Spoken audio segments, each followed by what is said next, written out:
Good evening. For tonight, I have two selections. This month being Black History Month, I my first thought was when I think of Black History, what do I think of? And grandmothers is my first thing. And as everybody knows, I really have a respect for women. Um, so there are two separate pieces.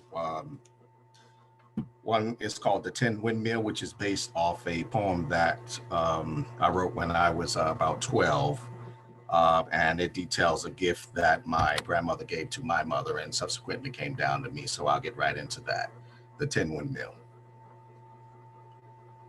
The tin windmill that my grandma gave me occasionally plays without being touched.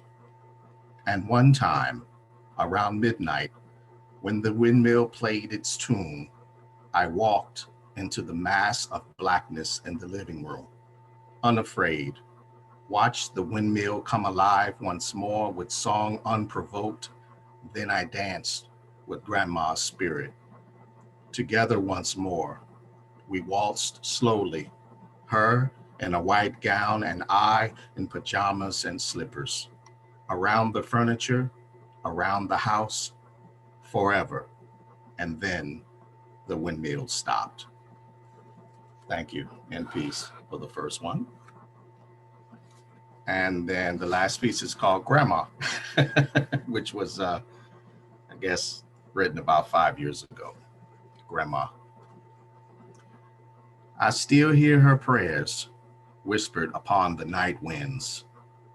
I still smell her hands scented with the olive oils that she used to braid the kinkiest of hair. Little girls squirmed between her legs, but she held firm and adorned their crowns with beads. For Sunday was approaching, and she say, one cannot go before the Lord any kind of way.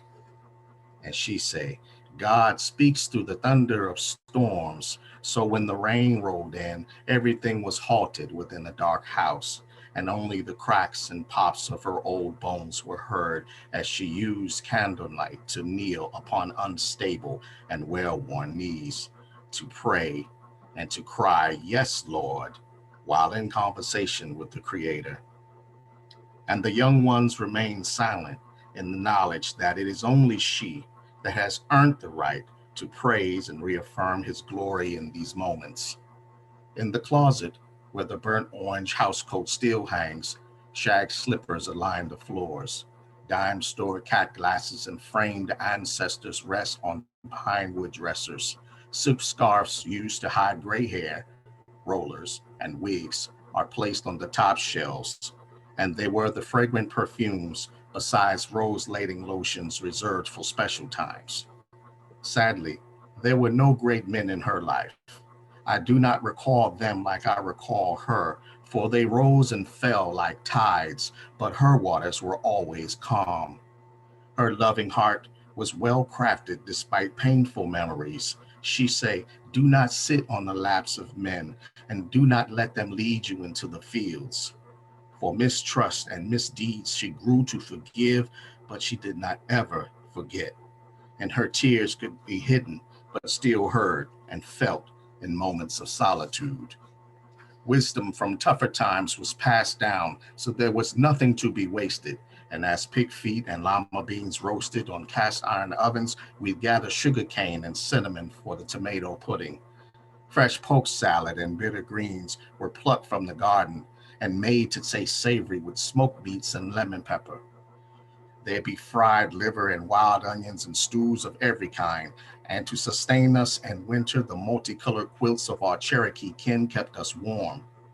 Her house and acres were owned, bought with decades of back-breaking suffrage and toil, all so that there could be a haven for children to gather and then scatter in laughter like dandelion seeds blown across sun-beaten yards.